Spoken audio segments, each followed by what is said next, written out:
Bem, aqui nós estamos continuando mais um assunto na caminhada do apóstolo Paulo, já esse momento aqui em Assos, é o momento em que ele vai se dirigindo para Mileto. Nós já estivemos em Mileto e agora nós estamos vindo, passamos em Éfeso, e depois do levante que teve contra Paulo em Éfeso, você lembra da confusão dos orívedes e de todo aquele tumulto, então ele sai de lá. Mas nós vamos ver que vai ter 3 momentos de despedida na vida do apóstolo Paulo, na conclusão do ministério dele. E na Macedônia, na Acaia e na Ásia. Paulo já estava pronto para outra viagem, depois desse levante que aconteceu em Éfeso, e tomou então a direção da Macedônia. E ele esperava encontrar Tito, não é? Em Troade, não é? Porque ele queria ter notícia da igreja de Corinto, mas Tito não veio. Não se sabe até hoje porque que Tito faltou. Mas os homens finalmente se encontraram com Paulo e deram notícia para ele. Paulo queria fazer 2 visitas a Corinto. Nós vamos entrar agora depois em Corinto, mas nós estamos voltando. Isso aqui é o momento da 3ª viagem de volta. Corinto fica na 2ª viagem dele. Mas ele só foi uma vez a Corinto, e numa viagem que durou 3 meses. Paulo teve que mudar a direção, por causa de um levante que teve entre os judeus que queriam matá-lo. Mudou os planos dele. Assim, em vez de navegar para Corinto, ele foi por terra para Acaia e Macedônia, e foi pelo mar de Filipos a Troade, onde ele encontrou o seu grupo. Agora, nós vamos ver que isso é alguma coisa que ficou, que nós não vimos, que aconteceu ainda logo depois que ele sai de Mileto. Né? Ele vai sair e ele diz assim, eu vou abrir a Bíblia no capítulo 20 de Atos, onde está escrito assim, cessado o tumulto, tumulto de Éfeso. Paulo mandou chamar os discípulos e, tendo-os confortado, despediu-se e partiu para a Macedônia.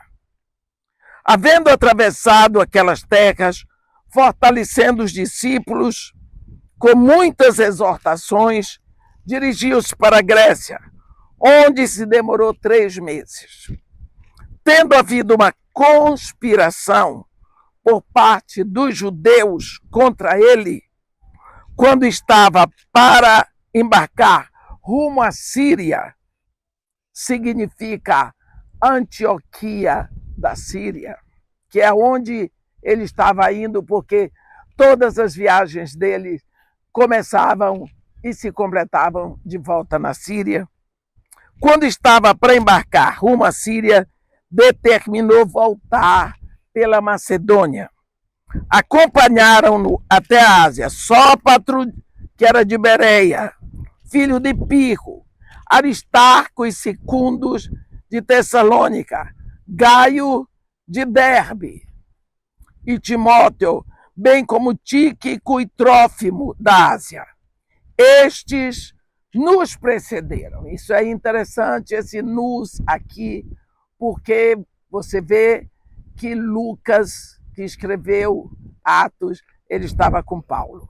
Então ele diz, estes nos precederam, esperando-nos em Troade. Quer dizer que Lucas ficou com Paulo.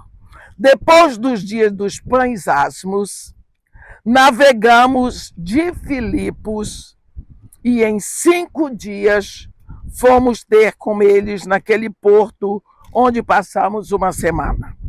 Agora vem Troade. No primeiro dia da semana, estando nós reunidos com o fim de partir o pão, Paulo, que devia seguir viagem no dia imediato, exortava-os e prolongou o discurso até meia-noite. Vamos ver um pouquinho disso aqui. Primeiro dia da semana. Nós temos na nossa mente assim, que domingo é um dia à parte. Domingo é o primeiro dia da semana. Nós chamamos a segunda-feira de segunda, mas para nós a segunda-feira tem cara de primeiro dia da semana. Porque domingo a gente diz não é dia de semana. Domingo é um dia separado, não é dia de semana. Primeiro dia da semana, eles se reuniram com o intuito de partir o pão. Esse é o momento que Paulo sabe que não vai mais voltar ali. Que ele não vai mais estar de frente com aquela igreja. Ele ama aqueles irmãos, ele diz que ele pariu essas igrejas no coração dele. Ele olha tudo aquilo ali e eles têm aquele momento de ceia, de comunhão. E nós lembramos de uma coisa. Paulo não viu a última Páscoa de Jesus. Porque ele ainda não era um discípulo de Jesus. Mas nós sabemos que quem ensinou para ele sobre aquela Páscoa que nós chamamos de última ceia, que na realidade nós sabemos, foi o próprio Jesus. Ele fala isso aos coríntios, quando ele diz, porque aquilo que o Senhor me entregou é isso que eu vos entrego. O que foi que Jesus entregou para ele? É que o Senhor, na noite em que foi traído, tomou o pão. Então, Jesus Cristo ministrou para ele. Não foi Tiago, não foi João, não foi Pedro que ensinaram para ele o que aconteceu ali naquela noite. Foi o próprio Jesus. Mas é uma coisa que dói no coração da gente, é ver que Jesus passou por tantas coisas aquela noite. Aquela noite, ele foi preso, ele foi espancado, ele passou a noite, vai para Pilatos, vai para a casa de Caifás, vai para a casa de Anás, volta para Pilatos, vai para Herodes, volta para Pilatos, é condenado à cruz, vai. Aquela noite foi uma noite horrível. Mas o que marcou aquela noite na noite em que foi traído. Quem já foi traído e conhece a dor da traição, pode ver como isso marca. Porque quem trai não é inimigo. Inimigo não trai. Quem trai é amigo.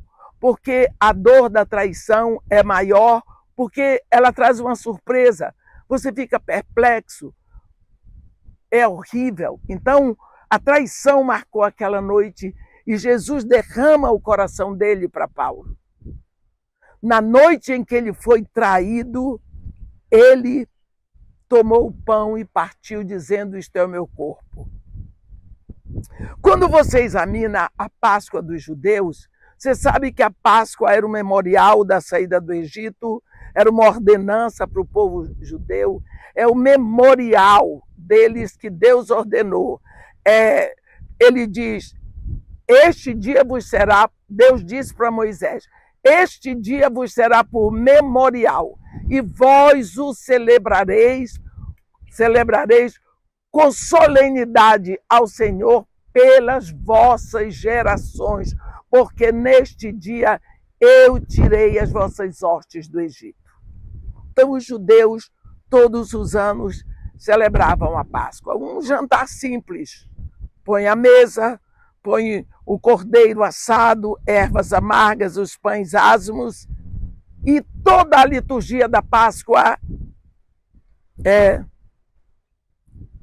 dirigida por 4 taças de vinho. A primeira é a taça da santificação, Kiddush.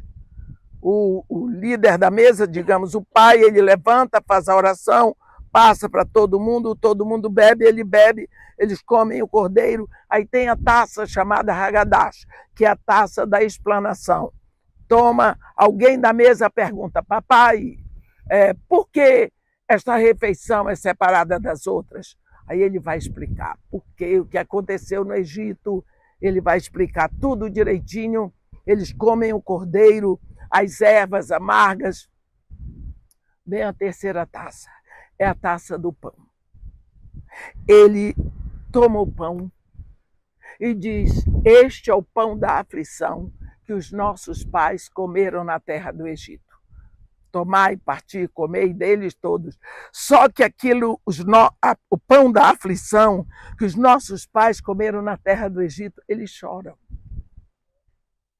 E depois tem a última taça, que é a taça do grande Halel do Salmo 136, que eles saem cantando. Não é em cânone, eles saem cantando. Mas o que eu quero chegar é o seguinte: todos aqueles 13 homens, digamos 12, porque Judas já tinha saído, eles eram judeus, eles estavam acostumados a celebrar a Páscoa, a preparar a Páscoa, a comer a Páscoa, a ouvir aquilo desde que nasceram. Você viu que Jesus Cristo mandou Pedro e João na frente para preparar. Eles sabiam de cor tudo. De uma hora para outra, Jesus foi andando direitinho nos passos da Páscoa hebraica, e quando chega na hora do pão, ele disse: isto é o meu corpo, que é dado por vós. Tomai, parti, comei dele todo. O que foi que aconteceu naquela mesa? Senão um grande alvoroço. O que está acontecendo? Por que isso? O que está acontecendo com o mestre? Errou. Aqueles homens se olhando. Mas não era. Era a verdade do que estava acontecendo. Jesus Cristo estava dando a revelação do que era a Páscoa. Todos os cordeiros que foram sacrificados antes foram apontando para ele como cordeiro. Todo o sangue derramado antes apontava para um único sangue, que era o dele. Ali, quando ele diz: isto é o meu corpo. Se você pega um pão é uma unidade. Né? O pão é uma unidade. Se você repartir um pedaço desse pão para todo mundo aqui, o pão perdeu a unidade. Mas quando nós nos abraçamos todos juntos, ficamos o pão, formamos o pão. Então, só terá unidade quando todos nós estivermos abraçados, não tiver faltado nenhum. Esse é o sentido da unidade, não é? E essa foi a última oração, foi o pedido que Jesus fez para nós. Quando Jesus fez a sua oração, no capítulo 17 de João, ele, quando orou por nós, ele orou primeiro por ele, depois pelos discípulos que estavam ali e pelos que viessem a crer pela pregação daqueles, foi por nós. O pedido foi unidade. Que todos sejam um, como eu e tu, ó Pai, somos um. Então ele estava também querendo dizer que aquele pão ia estar dissolvido naqueles discípulos. Se você come um pedaço de pão, daqui a pouco aquele pão já está dissolvido em você. Os nutrientes dele já estão no seu corpo, já estão na sua corrente sanguínea, já viraram alimento para você.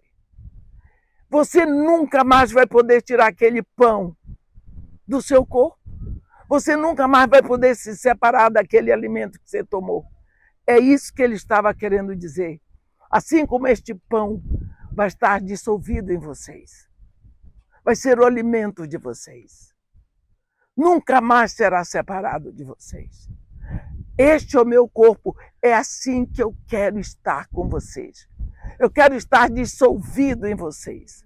De tal maneira dissolvido em vocês. Eu quero ser nutriente de vocês. Eu quero estar na corrente sanguínea de vocês. De modo que ninguém mais possa nos separar. Depois ele tomou a última taça. Ele diz: este é o cálice ele aponta, da nova aliança no meu sangue.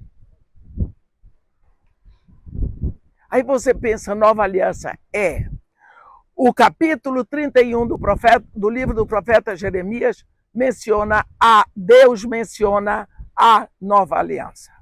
Mas nós sabemos que toda aliança é selada com sangue no Antigo Testamento.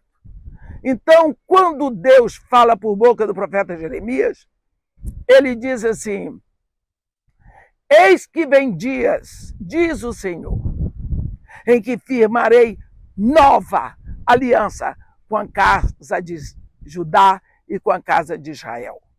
Não conforme a aliança que eu fiz com seus pais, quando os tomei pela mão e os tirei da terra do Egito, porque eles anularam a minha aliança, não obstante eu os haver tirado de lá. Porque esta é a aliança que firmarei com eles naqueles dias. Nas suas mentes imprimirei as minhas leis. Também no seu coração eu as inscreverei. Eles serão meu povo, eu serei seu Deus. Não ensinará mais um ao outro dizendo: conhece ao Senhor, porque todos me conhecerão, desde o menor até o maior, porque para com eles usarei de misericórdia, e dos seus pecados jamais me lembrarei. Esta aliança mencionada aqui, no capítulo 31 do profeta Jeremias, a partir do versículo 31, ela é repetida de novo no livro de Hebreus, a partir do versículo 8. E aí o autor de Hebreus diz: se ele fala de uma nova, é porque a velha já não existe. Todos os estudiosos, fariseus e todos, Jeremias, qual é o sangue que vai selar esta aliança? A nova aliança? Não sei. Então não tem validade. Não tem sangue, não tem validade. Então, este capítulo do profeta Jeremias sempre ficou no ar. Sempre ficou. Agora, ali na ceia, Jesus Cristo diz: este é o cálice da nova aliança no meu sangue. Ele está dizendo: o sangue que sela a nova aliança está correndo nas minhas veias agora. Porque ele sabia que dentro de 24 horas ele estaria morto. Então você vê que momento grandioso a ceia. É o momento assim de despedida. Porque Jesus sabia, em 24 horas, eu já fiz a redenção. Aí você vê Paulo, agora passando em Troade, ele sabe que não vai vir mais ali. Então, ele celebra a ceia. É um momento de despedida. E ali, a Bíblia diz que foi no primeiro dia, no dia do Senhor, não é? Eles se reuniram no primeiro dia da semana. O primeiro dia da semana passou a ser o nosso dia, o domingo. Porque no domingo, Jesus ressuscitou. E para nós somos o povo da ressurreição. O cristianismo é o grito da ressurreição. Se Jesus não tivesse ressuscitado, não existiria igreja, não existiria cristianismo. A nossa pregação é ressurreição. Então é o dia da ressurreição. Também é o dia que o Espírito Santo desceu. Não é? Então, e aconteceu o Pentecostes. Nós somos o povo do Senhor. O povo se reuniu à tardinha, aqui. No primeiro dia da semana, estando nós reunidos com o fim de partir o pão, Paulo, que devia seguir viagem no dia imediato, exortava-os e prolongou o discurso até meia-noite. Havia muitas lâmpadas no cenáculo onde estávamos reunidos. Por que no finalzinho da tarde? Segunda, o domingo não era feriado aqui. Não era. Porque o domingo surgiu como feriado por causa do cristianismo. Então era um dia de trabalho normal. Então as pessoas trabalhavam o dia todo. E quando acabava o trabalho, elas iam para se reunir, não é? Como igreja. Então era depois de muito trabalho, de muito cansaço, de um dia de peleja. Às vezes escravos convertidos também estavam ali, se os seus patrões, os seus senhores deixavam. Então era de tardinha, já estavam acendendo as luzes para eles se reunirem, e Paulo ali vai se reunir com eles, vai partir o pão com eles, não é? E aí a igreja primitiva, ela compartilhava uma refeição. Compartilhava uma refeição que chamava apenas a festa do amor ágape. Nós vemos que ali estava reunido no dia do Senhor, o povo do Senhor, para celebrar a ceia do Senhor, não é? E aí Paulo fez um longo sermão. A Bíblia fala aqui de um acontecimento de Eutico, que nós conhecemos. Eu vou ler para vocês. Um jovem chamado Eutico, que estava sentado numa janela, adormecendo profundamente durante o prolongado discurso de Paulo, vencido pelo sono. Caiu do terceiro andar abaixo e foi levantado morto. Descendo, porém, Paulo inclinou-se sobre ele e, abraçando-o, disse: não vos perturbeis, que a vida nele está. Então, esse rapaz deve ter trabalhado muito durante o dia. Acorda cedo, trabalha o dia todo, né? Chega naquela sala apertada, já anoitecendo. Não tinha lugar mais para sentar, um lugar apinhado. A luz não era elétrica, né? Ele sentou na janela, adormeceu, foi vencido pelo cansaço. Adormeceu e caiu, e morreu. Então, hoje, quando nós pensamos a facilidade que nós temos, procuramos cada vez mais conforto nos templos, não é pecado.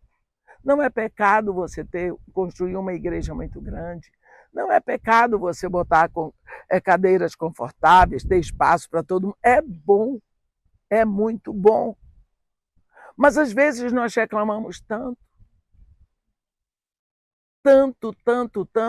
Uma vez um pastor me disse: não, irmã, nós estamos fazendo uma campanha,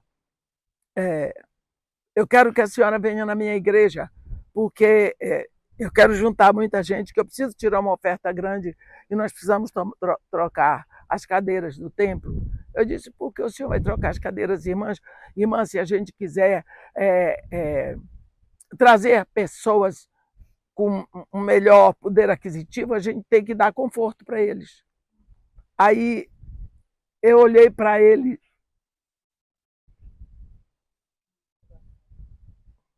e vi assim, ele disse: por que a senhora está pensando? Eu estou pensando no seu tino comercial. Porque o pior homem em propaganda e marketing que eu já li é Jesus Cristo. Zero em propaganda e marketing. Ele não fez uma propaganda para atrair ninguém. Pelo contrário, se vier, é porque está firme para sofrer. Mas, coitado daquele pastor. Eu disse para ele, pastor, então eu vou lhe dar um conselho, não me leve não. Porque eu não tenho a pregação de atrair pessoas. Eu não sou uma pregadora, meu ministério é de ensino. E eu não sou uma pessoa de atrair pessoas para ouvir. Não sou aquela pregadora que vem e que atrai multidões. Não é esse o meu ministério, isso não acontece. Grupinhos pequenos está muito bom. Entende? Então, eu fiquei pensando como nós olhamos hoje para o conforto. Temos luzes de todo jeito e isso não é pecado. É só que nós, às vezes, reclamamos e queremos mais, não estamos satisfeitos. Quando eu me lembro dessa ceia aqui com o apóstolo Paulo, aí o menino caiu, o menino morreu. Você já pensou aquele momento da igreja? A família dele devia estar ali, os amigos ali, a igreja reunida. Morre um rapaz que cai do terceiro andar. Você já pensou o choque, a dor? Quando às vezes eu medito nisso, eu ouço o soluço das irmãs. Paulo desceu, foi lá, tomou posição no meio do povo, abraçou. Rapaz, eu acho isso lindo. Descendo, porém, Paulo inclinou-se sobre ele e abraçando. Você sabe o que é isso? Abraçou, se fez um com o morto. A Bíblia diz que ele morreu. Paulo se fez um com o morto. Eu não estou adorando Paulo. Eu só estou vendo uma coisa que é muito forte. Vocês se lembram de um fato que aconteceu em 2 de Reis 8? Quando o filho da Sulamita morreu, aquela mulher leva o menino, bota em cima da cama, no quarto que ela tinha feito para o profeta, não avisou nada para o marido. O marido era velho, coitado, ia sofrer. Ela não deixou o marido chorar a morte do filho. Ela foi lá e só veio quando trouxe Eliseu. Eliseu ainda tinha dito para Geazi, toma o meu bordão, põe sobre o menino. Geazi passou na frente e foi. Quando voltou, disse para ele, ei, o menino, não aconteceu nada. Toma aqui teu bordão. Ele pegou o bordão, ele chegou lá, subiu, fechou a porta, entrou, se deitou em cima do menino. Não aconteceu nada. O menino aqueceu um pouco, andou de lá para cá, deitou de novo. A Bíblia diz, mão com mão, cabeça com cabeça, corpo com corpo. Ele se fez um com o morto. Ele se fez um só. O que significa isso? Ele mandou o bordão dele, não resolveu nada. Isso me ensina que bordão de profeta não leva a vida. A vida está no profeta. Ou você vai e você se mistura, você se entrega, você se faz um com aquela situação ou nada vai acontecer. Deus podia ter ficado lá em cima e dizer, aí ó, pecador, amo vocês. Mas não, ele veio, ele se vestiu de homem, ele se fez um com a nossa miséria, ele tomou a nossa dor, a nossa miséria, o nosso pecado, gritou, morreu a morte que eu tinha que morrer.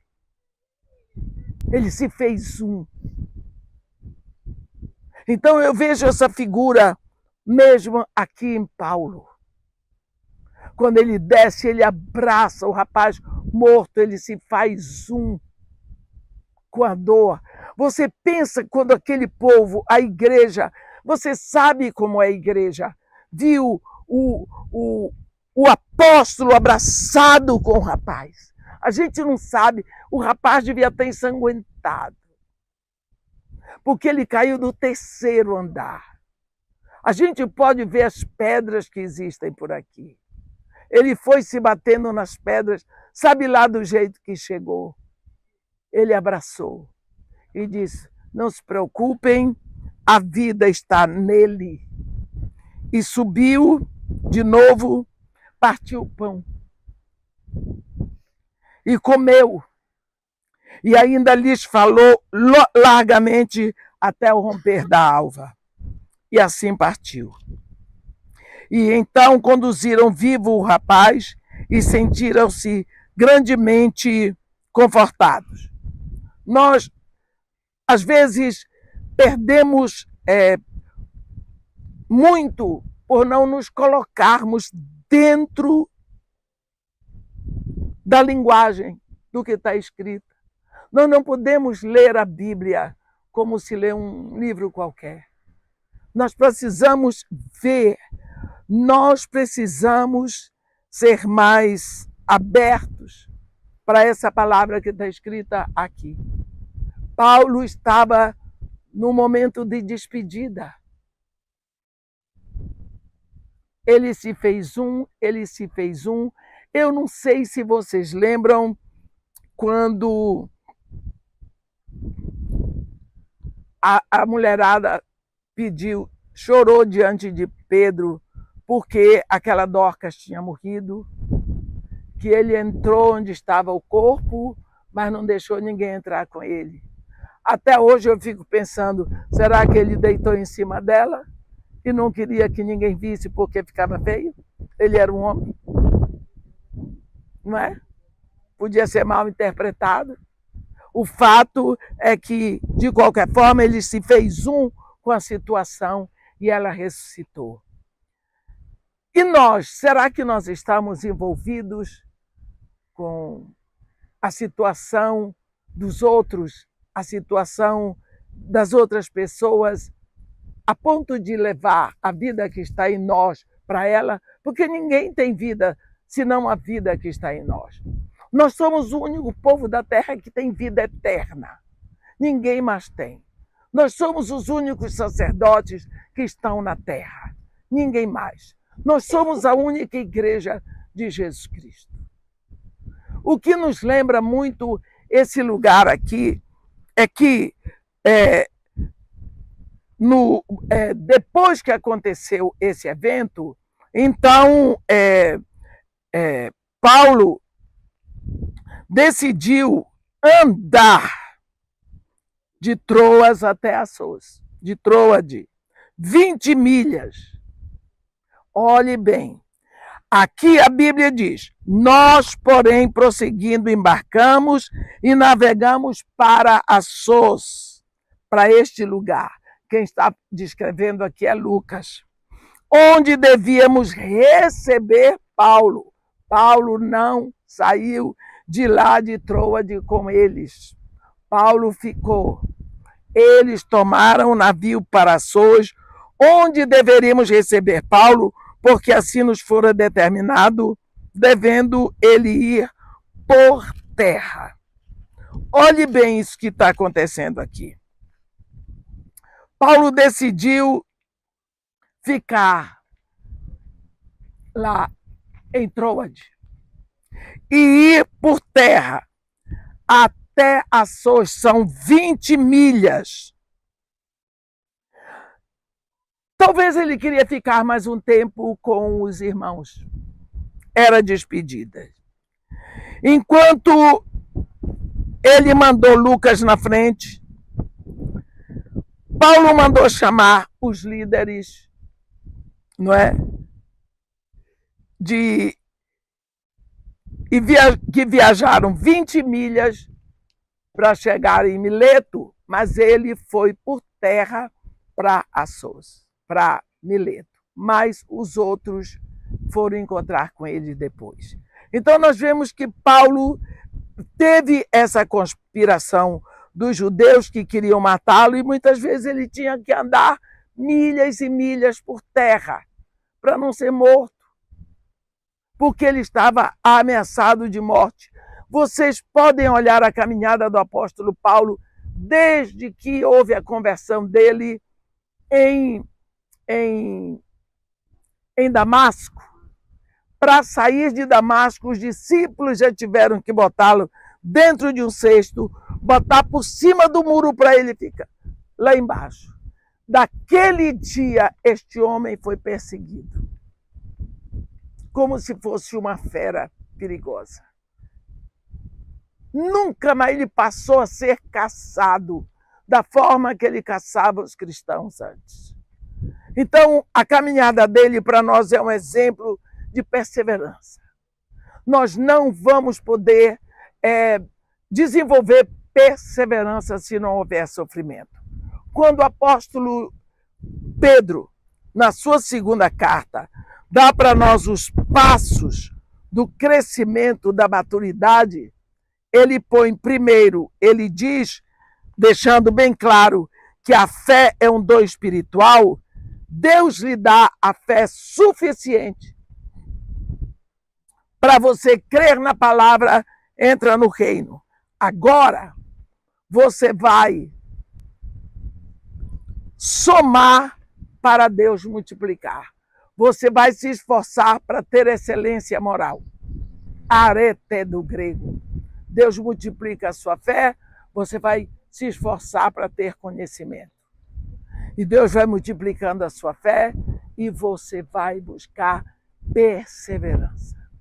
Perseverança a gente só pode conseguir através de tribulações, através de lutas. E muitas vezes a luta nem é nossa pessoal, mas é a luta de ver pessoas sofrendo.